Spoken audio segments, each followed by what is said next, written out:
नमस्कार विद्यार्थी मित्रांनो, मी कॉमर्सवाला मास्टर आणि या नवीन व्हिडिओमध्ये तुमच्या सर्वांचं पुन्हा एकदा स्वागत। विद्यार्थी मित्रांनो, या व्हिडिओ लेक्चर सिरीज मार्फत आपण शिकत आहोत तुमचा 12वी कॉमर्स मधील बुक कीपिंग अँड अकाउंटन्सी हा विषय, ज्याच्यामध्ये आपण तुमचा पहिला टॉपिक पूर्ण शिकलेलो आहोत। हा जर टॉपिक तुम्ही बघितलेला नसेल तर त्या टॉपिकची प्लेलिस्टची लिंक मी डिस्क्रिप्शन बॉक्समध्ये देतच आहे। त्याचबरोबर टॉपिक नंबर 2 जो आहे account for not for profit concern हा आपण अभ्यासत आहोत। काही मागील 4-5 व्हिडिओमध्ये आपण बेसिक कन्सेप्ट, त्याच्यानंतर income and expenditure account, receipt and payment account, balance sheet समजून घेतलेला आहे। हे सगळे थिअरॉटिकल पार्ट समजून घेतलेला आहे। आता आपण ह्या नॉट फॉर प्रॉफिट कन्सर्न चा प्रॉब्लेम ज्यावेळेस सॉल्व्ह करणार आहे तर सॉल्व्ह करत असताना काही ॲडजस्टमेंट आपल्याला येणार आहेत, त्यालाच आपण ॲडिशनल इन्फॉर्मेशन म्हणतो। तर ह्या समजून घेणार आहोत या व्हिडिओमध्ये। त्यामुळे हा व्हिडिओ अतिशय महत्त्वाचा असणार आहे। तुम्ही जर हा व्हिडिओ शेवटपर्यंत बघितला तर तुम्हाला ॲडजस्टमेंटचा पार्ट नक्कीच क्लिअर होणार आहे। याच्यापूर्वी मला एक गोष्ट तुम्हाला सांगायची आहे की मी लास्ट 1-2 व्हिडिओमध्ये या ॲडजस्टमेंटशी रिलेटेड म्हणजे outstanding income, pre received income, outstanding expenses, pre received expense, prepaid expenses, तर याच्याशी संबंधित एक व्हिडिओ तयार केलेला आहे आणि तो यूट्यूबला टाकलेला आहे। तर तुम्ही तो व्हिडिओ बघून घ्या, म्हणजे आता मी ह्या ज्या व्हिडिओमध्ये जे काही तुम्हाला सांगणार आहे ते तुम्हाला 100% समजेल। तर चला सुरू करूया, कोणताही वेळ वाया न घालवता। ॲडजस्टमेंट म्हणजे काय असतात आणि कोणत्या ॲडजस्टमेंट कशा पद्धतीने करायच्या हे या व्हिडिओमध्ये बघणार आहोत। व्हिडिओमध्ये शेवटपर्यंत राहायचे विद्यार्थी मित्रांनो। पहा, ॲडिशनल इन्फॉर्मेशन म्हणजेच ॲडजस्टमेंट। तर आता ही पहिली जी ॲडजस्टमेंट असणार आहे ती आहे outstanding and prepaid expenses. Last व्हिडिओमध्ये मी आउटस्टँडिंग प्रीपेड एक्सपेन्सेस डिस्कस केलेले, तुम्ही त्या ठिकाणी जाऊन बघू शकता। आय होप तो 3 नंबरचा व्हिडिओ असेल या टॉपिक मधला। तर आउटस्टँडिंग अँड प्रीपेड एक्सपेन्सेस पहिल्यांदा आपण समजून घेऊया की आउटस्टँडिंग एक्सपेन्सेस म्हणजे काय। तर त्यांनी ते सांगितले, outstanding expenses are the expenses which are unpaid. Outstanding expenses म्हणजे असे एक्सपेन्सेस की जे अनपेड आहेत, म्हणजे पेड केले नाहीत, म्हणजे expenses due but not paid is called outstanding expenses. खर्च झाला परंतु तो पेड केलेला नसेल तर त्याला आपण आउटस्टँडिंग एक्सपेन्सेस असं म्हणणार। तर असे आउटस्टँडिंग एक्सपेन्सेस जर करंट इयरचे असतील तर त्याचे इफेक्ट काय आहेत? 2 आहेत। आणि जर लास्ट इयरचे असतील तर त्याचा इफेक्ट काय आहे? एकच आहे। करंट इयरचे काय 2 इफेक्ट आहेत त्यांनी सांगितले। तर फर्स्ट इफेक्ट सांगितलंय, add outstanding amount in the concern expenditure on expenditure side. बघा, ती जी आउटस्टँडिंगची अमाऊंट जी आहे त्या पर्टिक्युलर एक्सपेंडिचर मध्ये ऍड करायची एक्सपेंडिचर साइडला, इन्कम अँड एक्सपेंडिचर साइडला।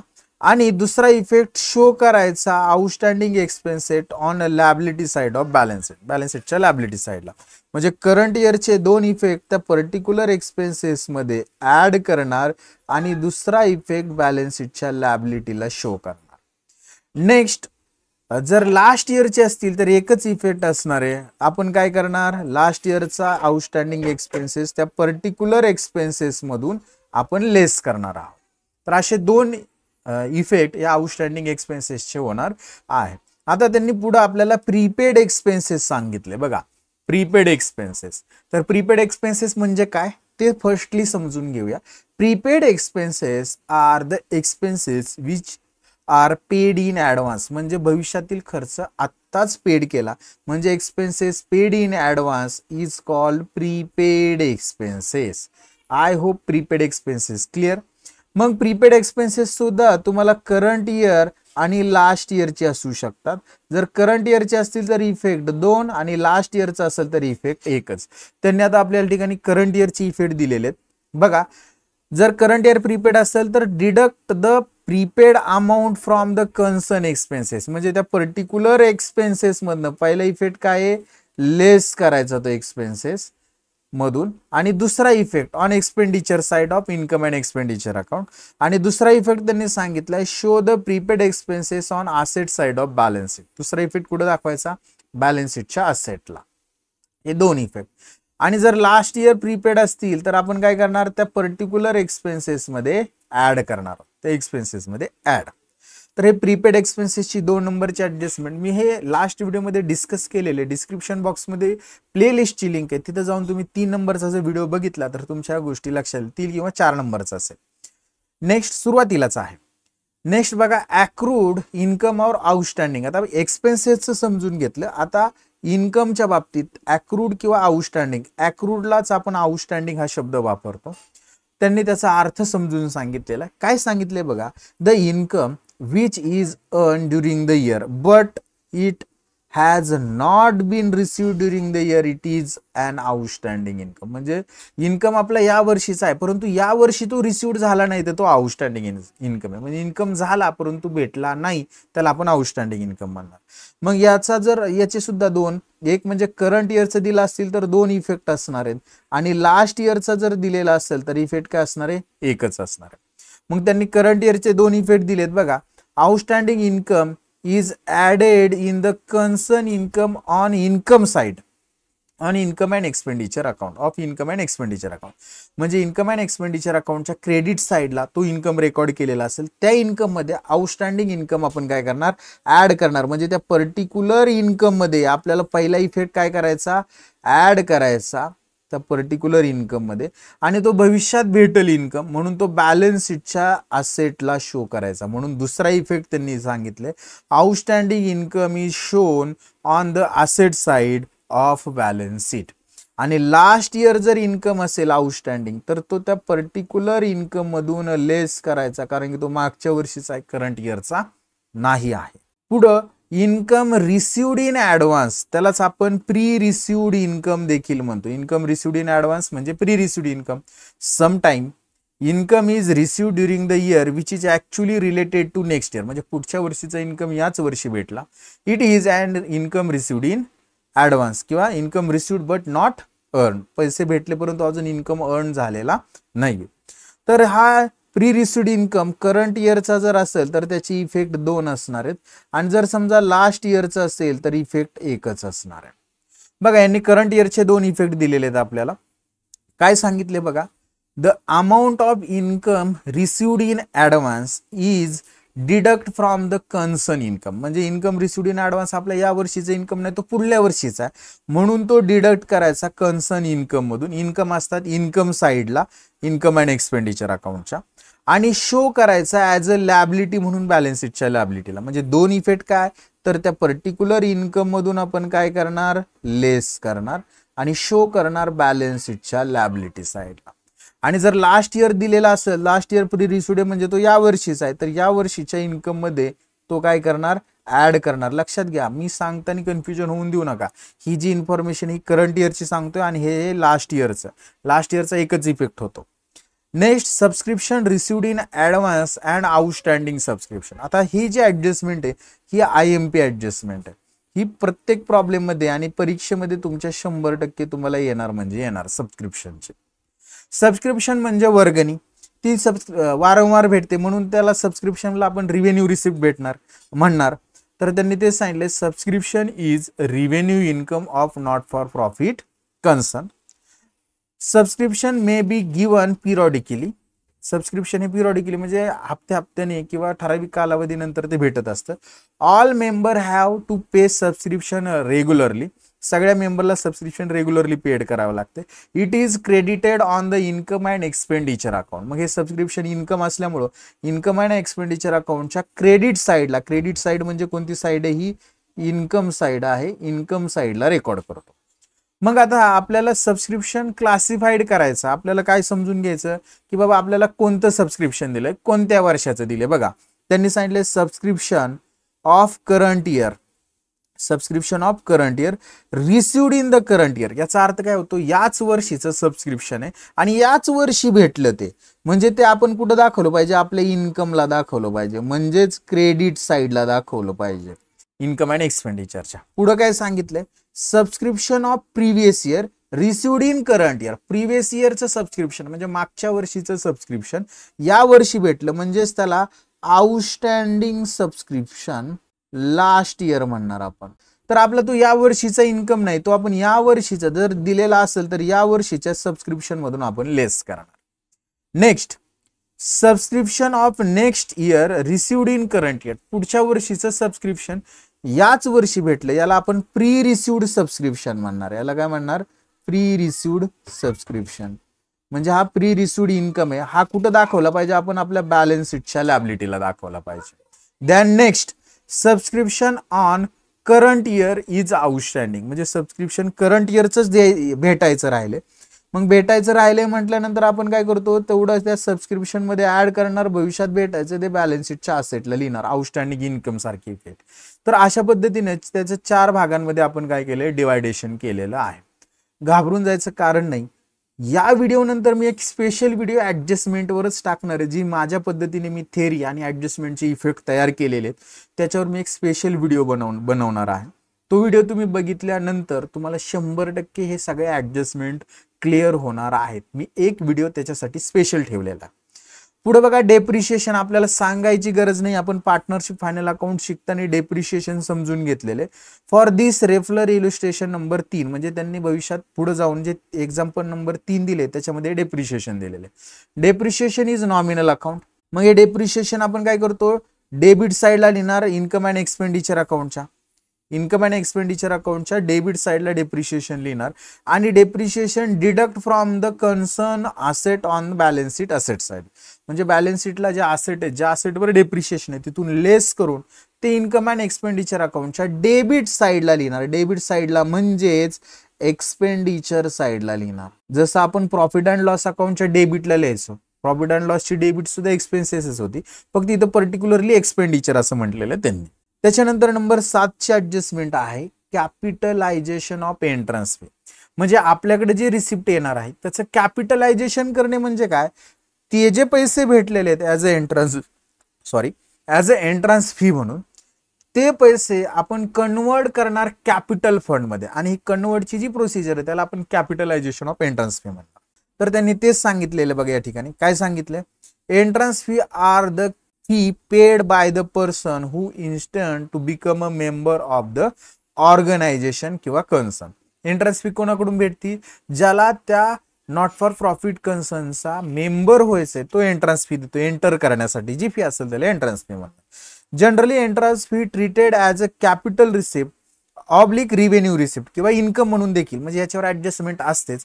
काय ऍडजस्टमेंट असते, उदाहरणार्थ आपल्याला entrance fee extra XYZ amount भेटली, तर त्यातली निम्मी कॅपिटल रिसिप्ट, निम्मी रिव्हेन्यू रिसिप्ट, म्हणून त्यांनी ॲज अ कॅपिटल रिसिप्ट आणि इन्कम अशी ती सांगितलेली असणार आहे. ही जी एंट्रन्स फी आहे, कॅपिटलायझेशन ऑफ एंट्रन्स फी, चांगल्या पद्धतीने समजून घेण्यासाठी त्यांनी एक एक्झाम्पल दिलेलं आहे आपल्याला. काय सांगितले, एंट्रन्स फी रिसिव्ड ₹50,000, म्हणजे एंट्रन्स फी 50,000 भेटली, आणि या एंट्रन्स फीच्या संदर्भात आपल्याला 100% ऍडजस्टमेंट पेपरमध्ये असणार आहे की याची ऍडिशनल इन्फॉर्मेशन दिलेली असेल आपल्याला. ऍडिशनल इन्फॉर्मेशन म्हणजे ऍडजस्टमेंट मध्ये ऍडिशनल इन्फॉर्मेशन असेल, तर ती ऍडिशनल इन्फॉर्मेशन काय आहे, तर 50% of entrance fee should be capitalise. म्हणजे थोडक्यात आपल्याला एंट्रन्स फी भेटली ₹50,000, तर या 50,000च्या 50% म्हणजेच ₹25,000 काय आहे, कॅपिटलाइज आहे. म्हणजे 25,000 काय करणार आपण, कॅपिटल फंड मध्ये काय करूया आपण, हे ऍड करणार. आणि दुसरा इफेक्ट जो असणार आहे, राहिलेले ₹25,000 जे असणार आहेत ते आपण काय करणार, आपल्या इन्कम साईडला ॲज अ रिव्हेन्यू रिसिप्ट म्हणून दाखवणार आहोत. म्हणून त्यांनी बघा या ठिकाणी सांगितले की 50% शुड बी कॅपिटलाइज, म्हणजेच 50% ऑफ 50,000 इज ₹25,000, आणि हे 25,000 will be added in the capital fund and ₹25,000 will be treated as a revenue income, म्हणजेच राहिलेले 25,000 ॲज अ रिव्हेन्यू इन्कम म्हणून आपण दाखवणार इन्कम साईडला. म्हणजेच इन्कम साईडला म्हणजे क्रेडिटला आपण इन्कम आणि एक्सपेंडिचरच्या क्रेडिट साईडला ते रेकॉर्ड करणार आहोत. आता पुढे जाऊन त्यांनी सांगितले की creation of special fund out of donation. बघा, क्रिएशन ऑफ स्पेशल फंड, मग आता डोनेशन जे आलेले आहेत त्यातनं काही स्पेशल फंड क्रिएट केले जातात, तर त्याला स्पेशल डोनेशन म्हणणार. म्हणून त्यांनी म्हणले donation means gift given by either member or any outside of by the organisation. म्हणजे डोनेशन आपल्याला गिफ्ट भेटलेले देणगी असते, ती देणगी कोण देऊ शकतं, की ऑर्गनायझेशनचे मेंबर सुद्धा देतील किंवा ऑर्गनायझेशनच्या बाहेरील आउटसाइडर व्यक्ती सुद्धा आपल्याला डोनेशन देऊ शकतात. तर 2 प्रकारचे डोनेशन असणार आहेत, एक म्हणजे जनरल डोनेशन आणि दुसरं म्हणजे स्पेसिफिक डोनेशन. आता जनरल डोनेशन म्हणजे काय ते सुरुवातीला समजून घेऊ. बघा, ट्रीटेड ॲज अ रिव्हेन्यू इन्कम. म्हणजे जनरल डोनेशन म्हणजे काय की आपल्याला जे डोनेशन भेटले हे कोणत्या कारणासाठी आहे हे जर आपल्याला सांगितलेलं नसेल तर ते जनरल डोनेशन आहे आणि ते रिव्हेन्यू इन्कम म्हणून ट्रीट करायचं and will be shown on income side, म्हणून ते इन्कम साइडला दाखवायचं इन्कम आणि एक्सपेंडिचर अकाउंटच्या. These donation are given without any condition. म्हणजे याच्यामध्ये कोणतीही कंडिशन नसते. स्पेसिफिक डोनेशनच्या बाबतीत काय सांगितलं, donation are sometime given for specific purpose. म्हणजे एखाद्या विशिष्ट कारणासाठी ते दिलेलं असतं. Donor specify the purpose for utilising the amount of donated by him. म्हणजे जो देणार आहे डोनेशन तो सांगतो की मी दिलेली अमाऊंट डोनेशनची ही स्पेसिफाईक पर्पज साठीच वापरा. मग त्याला आपण स्पेसिफिक डोनेशन असं म्हणणार. फॉर एक्झाम्पल त्यांनी म्हटले डोनेशन फॉर बिल्डिंग फंड, म्हणजे बिल्डिंगसाठी डोनेशन भेटलं. Donation for prize fund, donation for sport tournament, असे जे डोनेशन आहेत त्याला स्पेशल डोनेशन म्हणणार. आणि such special donation will be show on the liability side of balance sheet. म्हणजे लॅबिलिटी साइडला दाखवायचे बॅलन्स शीटच्या. आता स्टॉक ऑफ स्टेशनरी बघा, आता concern to concern stock of stationery, stock of material, stock of drugs हे चेंज होत राहणार आहे. पण आपल्याला ही जी ऍडजस्टमेंट आहे ना ही थोडीशी म्हणजे बऱ्यापैकी IMP आहे. हे आपल्याला बऱ्याचशा वेळा विचारलं आहे प्रॉब्लेम मध्ये. तर याच्यामध्ये स्टेशनरी इज एक्सपेंडिचर.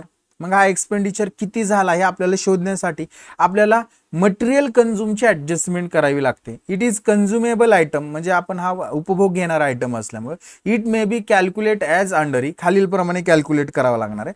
त्याच्यामध्ये ओपनिंग स्टॉक ऑफ स्टेशनरी हा आपल्याला एकतर ओपनिंग बॅलन्स शीट किंवा ऍडजस्टमेंटमध्ये दिलेला असेल तर ओपनिंग स्टॉक फॉर एक्झाम्पल आपल्याकडे 1000 रुपये असं समजूया स्टेशनरीचा. त्याच्यामध्ये आपण काय करणार, ऍड करणार purchase of stationery during the year. म्हणजे त्या पर्टिक्युलर वर्षामध्ये ओपनिंग स्टॉक म्हणजे काय की वर्षाच्या सुरुवातीला आपल्याकडे किती स्टेशनरी होती तो म्हणजे ओपनिंग स्टॉक. मग हा वर्षाच्या सुरुवातीचा म्हणजे गेल्या वर्षीच्या शेवटचा असणार आहे, लास्ट इयर क्लोजिंगचा स्टॉक असणार आहे, म्हणून हा सापडतो लास्ट इयर बॅलन्स शीटला. मग हा क्लोजिंग स्टॉक लास्ट इयरचा या वर्षीचा ओपनिंगचा असणार आहे. मग तो ओपनिंग स्टॉक सुरुवातीला लिहिणार. त्याच्यामध्ये आपण या वर्षभरामध्ये किती स्टेशनरी परचेस केली म्हणून ऍड करणार परचेस केलेली स्टेशनरी. उदाहरणार्थ आपण केली 4000 रुपयाची स्टेशनरी परचेस. मग हे 4000 रुपये काय होतील, ऍड होतील. प्लस याच्यामध्ये outstanding bill of stationery. For example outstanding bill आपण 1000 रुपये ऍड करूया. तर हे आउटस्टँडिंग बिल ऍड केल्यानंतर आपल्याला टोटल स्टेशनरी भेटणार आहे ₹6000. किती भेटल, ₹6000 टोटल स्टेशनरी भेटल. आणि या 6000 मधून आपण जर क्लोजिंग स्टॉक ऑफ स्टेशनरी जर मायनस केला, फॉर एक्झाम्पल क्लोजिंग स्टॉक आपल्याकडे 2000 आहे, तो जर मायनस केला तर आपल्याकडं टोटल 4000 जे आहे ते स्टेशनरी कंझ्युम असणार आहे. म्हणजे याचा अर्थ काय की त्या वर्षभरामध्ये आपण स्टेशनरी किती रुपयाची कंझ्युम केली तर ती ₹4000 कंझ्युम केलेली असणार आहे. पुढे त्यांनी असं सांगितलेलं आहे की stationery consume is to be debited to income and expenditure account. म्हणजे स्टेशनरी जी कंझ्युम म्हणजे ज्याचा आपण उपभोग घेतलाय, किती रुपयाची स्टेशनरी उपभोगली आपण तर ती 4000 रुपयाची स्टेशनरी कंझ्युम आहे. ते कुठं रेकॉर्ड करायचं, डेबिट साइडला इन्कम अँड एक्सपेंडिचर अकाउंटच्या. डेबिट साइड म्हणजेच कोणती साइड असणार आहे, एक्सपेंडिचर साइड असणार आहे debit side. And closing stock of stationery म्हणजे क्लोजिंग स्टॉक जो असणार आहे स्टेशनरीचा, मी तुम्हाला क्लोजिंग स्टॉक किती सांगितला होता, 2000 रुपये हा जो क्लोजिंग स्टॉक होता तो आपण आपल्या बॅलन्स शीटच्या असेटला दाखवणार आहोत. बॅलन्स शीटच्या असेटला लक्षात घ्या काय केलं, ओपनिंग स्टॉक ऑफ स्टेशनरी लिहून घेतला, त्याच्यामध्ये त्यात आपण 4000 रुपयाची स्टेशनरी परचेस केलं, ते ऍड केलं, आउटस्टँडिंग बिल ऍड केलं, टोटल 6000 रुपये राहिले, क्लोजिंग स्टॉक मायनस केला 2000 रुपये, 4000 रुपयाची स्टेशनरी कंझ्युम आहे. तर ही स्टेशनरी कंझ्युम डेबिट साइड म्हणजे एक्सपेंडिचरला दाखवायची 4000 रुपये. आणि जो क्लोजिंग स्टॉक आहे 2000 रुपये तो आपण बॅलन्स शीटच्या असेटला रेकॉर्ड करणार आहोत. त्याच्यानंतर same treatment is to be given for sport material. म्हणजे आता जर दुसरं कन्सर्न असेल, स्पोर्ट क्लब असेल तर स्पोर्ट मटेरियल कंझ्युमच्या बाबतीत किंवा मेडिसिन किंवा ड्रग्सच्या बाबतीत अशा सेम ट्रीटमेंट असणार आहे. त्याचं काही वेगळं उदाहरण देण्याची आवश्यकता नाही आहे.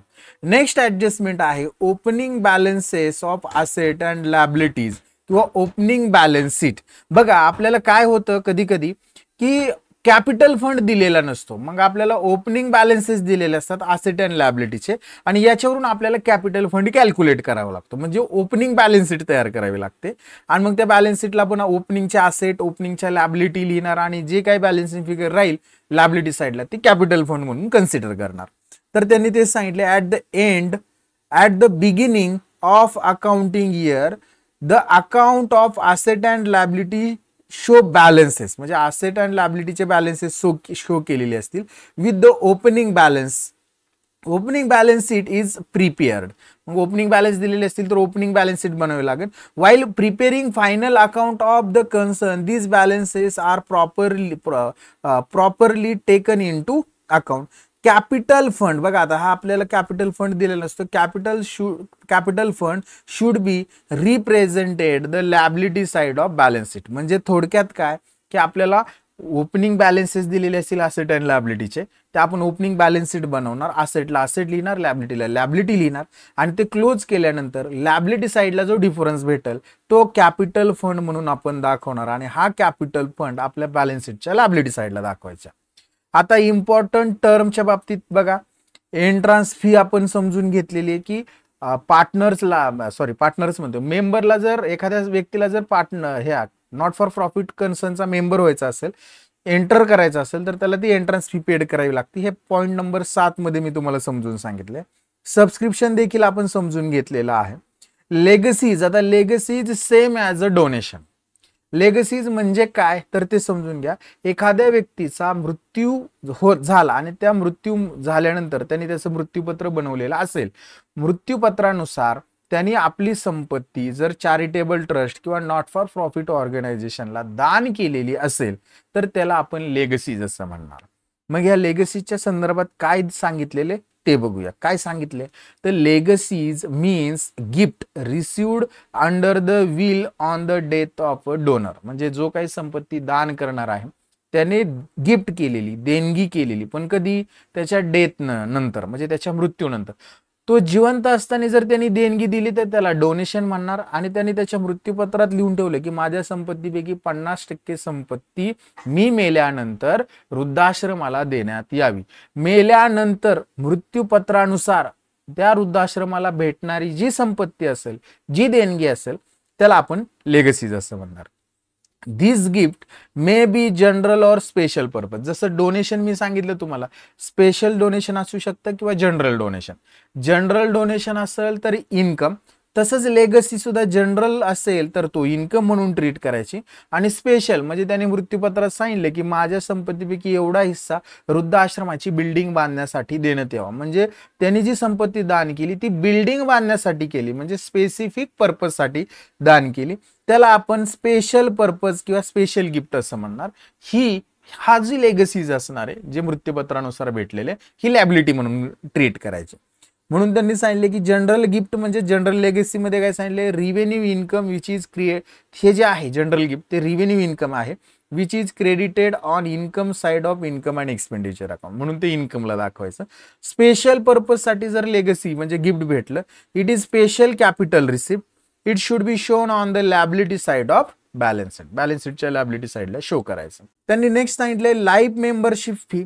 आता लाईफ मेंबरशिप फीच्या बाबतीत काय सांगितले, in not for profit concern some member pay life membership fee. म्हणजे लाईफ टाइम मेंबर जर व्हायचं असेल तर ते लाईफ मेंबरशिप फी पेड करतात. It is non recurring income, हा नॉन रिकरिंग इन्कम आहे. Therefore it will be shown on a liability side of balance sheet. पण बऱ्याचशा वेळा या लाईफ मेंबरशिप फीवर कॅपिटलायझेशनची ऍडजस्टमेंट असते. मग ते आपण कॅपिटलाइज करतो, जेवढी कॅपिटलाइज अमाऊंट असेल ती कॅपिटल फंड मध्ये ऍड, राहिलेली अमाऊंट रिव्हेन्यू इन्कम म्हणून इन्कम साइडला शो करतो. तर ही life membership fee I hope तुम्हाला समजलेली असणार आहे. आता लास्ट काही कन्सेप्ट आहेत. Sale of old asset.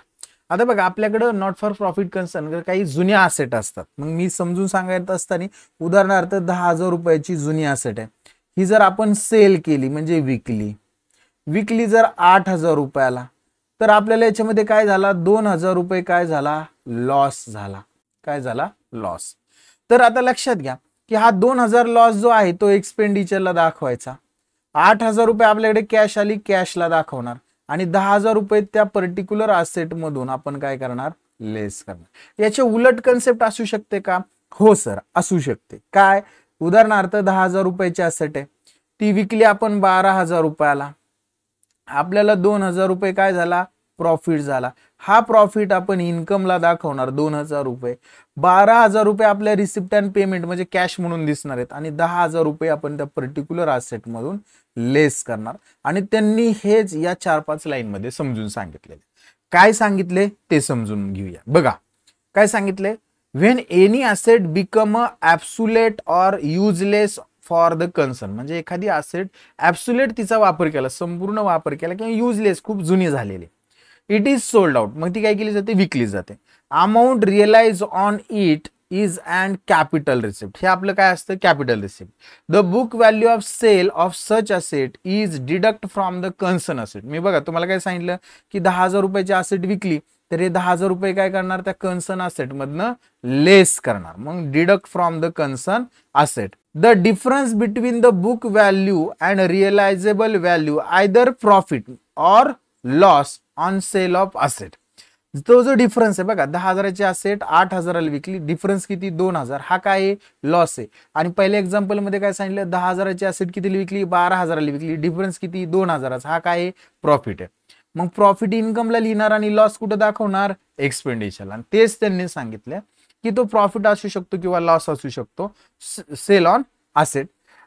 It there is a profit, जर प्रॉफिट असेल, it should be shown on the income side, तो कुठं दाखवला पाहिजे, इन्कमला, of the income and expenditure account. If there is a loss, म्हणजे जर लॉस असेल, it should be shown on the expenditure side of income and expenditure account. I hope clear आहे. Asset कमी किमतीला विकली, लॉस झाला, एक्सपेंडिचरला दाखवणार, जास्त किमतीला विकली, प्रॉफिट झाला, इन्कमला दाखवणार, आणि जेवढ्याची असेट विकली तेवढ्याची असेट त्या पर्टिक्युलर असेट मधून लेस करणार. नेक्स्ट नंबर 6 मध्ये काय सांगितले त्यांनी, पहा की सेल ऑफ स्क्रॅप, स्क्रॅप म्हणजे भंगार, न्यूजपेपर म्हणजे जे काय रद्दी म्हणतो आपण, ते जर विकलं, किंवा scrap of old material is sold in the market, it is treated as a recurring income, हा रिकरिंग इन्कम समजायचा. Therefore it is credited to income side of income and expenditure account. म्हणजे तुम्ही स्क्रॅप विकला, न्यूजपेपरची रद्दी विकली किंवा old scrap विकला तर हा इन्कम समजायचा आणि तो इन्कम अँड एक्सपेंडिचरला दाखवायचा. It is credited to income side of income and expenditure account. Next त्यांनी काय सांगितले बघा, स्पेशल डोनेशन. तुम्हाला सांगितलं की स्पेशल डोनेशन हे स्पेशल पर्पजसाठी असतं म्हणून ते कॅपिटल रिसिप्ट कन्सिडर करायचं आणि लायबिलिटी लिहायचं. जनरल डोनेशन एक स्पेशल पर्पजसाठी नसतं म्हणून ते रिव्हेन्यू रिसिप्ट कन्सिडर करायचं आणि ते इन्कमला दाखवायचं.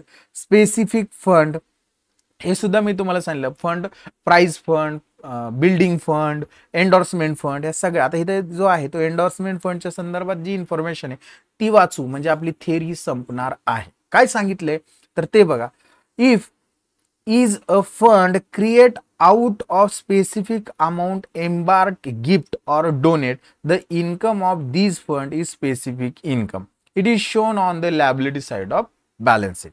म्हणजे तुम्हाला एक फंड क्रिएट केला जातो जो गिफ्ट किंवा डोनेट मधनं आलेला आहे आणि तो जो असणार आहे त्याला एंडोर्समेंट फंड असं म्हणणार आहे. आय होप या ऍडजस्टमेंट तुम्हाला समजलेल्या आहेत. पहा विद्यार्थी मित्रांनो, आज आपण सर्व ऍडजस्टमेंट समजून घेतल्या. थोड्याशा टफ ऍडजस्टमेंट आहेत पण काळजी करायचं काम नाही. पुढच्या लेक्चरमध्ये, नेक्स्ट लेक्चरमध्ये, नेक्स्ट व्हिडिओमध्ये मी तुम्हाला याच ऍडजस्टमेंट एक सिक्वेन्सली फॉर्मॅटमध्ये समजून सांगणार आहे, ज्या मी तयार केलेल्या आहेत अतिशय सोप्या भाषेमध्ये. एक व्हिडिओ आपण त्याच्यासाठी स्पेशल ठेवलेला आहे, त्याच्यामध्ये तुम्हाला मी व्यवस्थित समजून सांगेल. आज आपण इथंच थांबूया. आय होप आज शिकवलेलं तुम्हाला समजलेलं असणार आहे. जर समजलेलं असेल, आवडलेलं असेल तर व्हिडिओला लाईक करा. आणि विद्यार्थी मित्रांनो, एवढ्या कष्टाने व्हिडिओ बनवतोय त्यामुळे हक्काने सांगेल की चॅनलला सबस्क्राईब करा आणि तुमच्या वर्गमित्रांपर्यंत हे व्हिडिओ शेअर करा, त्यांना देखील याचा लाभ घेऊ द्या. तर आज आपण इथंच थांबूया. मी तुमचा कॉमर्सवाला मास्तर आजच्या व्हिडिओमध्ये तुमची रजा घेतो. भेटूया पुढच्या व्हिडिओमध्ये. तोपर्यंत सर्वांना बाय, टेक केअर.